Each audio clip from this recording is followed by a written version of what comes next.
Hi friends, வணக்கம். Welcome back to Smitha Saravanan. இன்றைக்கி இந்த வீடியோவில் என்ன பார்க்க போகிறோன்னா, ஒரு முருகன் கோயிலை தான் பார்க்க போகிறோம்.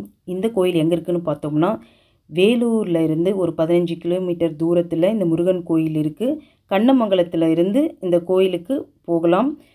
வேலூர்லேருந்தும் ரெட்டிப்பாளையம்ன்ற பஸ்ஸில் வந்து நம்ம போனோம்னா இந்த முருகன் கோயில்கிட்ட போய் இறங்கிக்கலாம். இது வந்து ஒரு சின்ன குன்று மேலே தான் இந்த முருகன் கோயில் இருக்குது.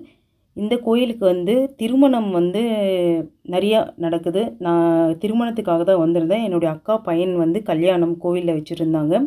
அந்த கல்யாணத்துக்காக வந்தேன். ஒரு நாளைக்கு 10 கல்யாணம் நடந்ததுங்க. ரொம்ப நல்லா இருந்தது. நான் கோயிலில் திருமணம் பார்த்தது இதுதான் ஃபஸ்ட் டைமு. அதனால் எனக்கு கொஞ்சம் நல்லா இருந்தது. ரிஜிஸ்ட்ரேஷன் எல்லாம் இந்த கோவிலே பண்ணிடுறாங்க. முன்னாடியே நம்ம பதிவு பண்ணணும். ஆதார் கார்டு எல்லாமே கொடுத்து, பெண்ணுடையது மாப்பிள்ளையுடையது எல்லாமே அவங்க ஓகே சொல்லி அதுக்கப்புறம் தான் கல்யாணம் பண்ணுறாங்க. கிருத்திகை அப்போல்லாம் கூட்டம் எக்கச்சக்கமாக வருங்க. இப்போ திருத்தணிக்கு போகிற பாதி கூட்டம் வந்து காவடி எடுத்துகிட்டு இந்த கோயிலுக்கு ஆடி கிருத்திகை அன்னைக்கு ஃபுல் கூட்டமாக இருக்கும். முருகனுக்கு எந்தெந்த நாளில் விசேஷமோ அது எல்லாமே இந்த கோயிலில் ஃபுல் விசேஷமாக இருக்குது. கண்டிப்பாக வேலூர் சுற்றி இருக்கிறீங்கன்னா கண்டிப்பாக இந்த முருகன் கோயிலுக்கு ஒரு முறை போயிட்டு வாங்க. ஏன்னா நம்ம வந்து இங்கே போகிற வழியில் வந்து நான் வீடியோ எடுத்தேன். பட் வந்து ஏதோ சம் ப்ராப்ளம், அது வந்து அந்த வீடியோ வந்து வரல. போகிற இடம் எல்லாமே நேச்சர் தான். ஒரு வில்லேஜுக்குள்ளே தான் இந்த கோயில் இருக்கும்.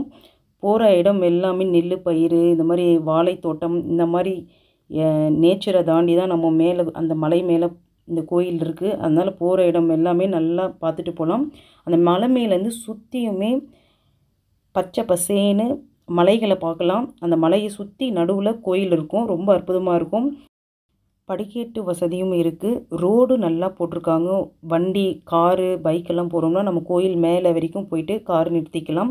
படிக்கட்டும் வச்சுருக்காங்க. நடந்து வரவங்களும் நடந்து வரலாம். 2 பக்கமும் படிக்கட்டு வச்சுருக்காங்க.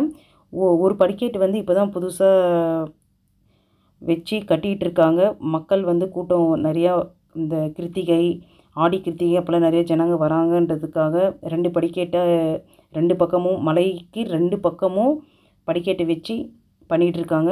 சரி, வாங்க போய் இப்போது முருகனை போய் தரிசனம் பண்ணலாம்.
இந்த கோவிலே காட்டுக்குள்ளே இருக்கிற மாதிரி தான் இருக்கும். ரொம்ப நல்லாயிருக்கும். கண்டிப்பாக ஒரு முறை போயிட்டு வாங்க. தேங்க்யூ ஃபார் வாட்சிங். நன்றி, வணக்கம்.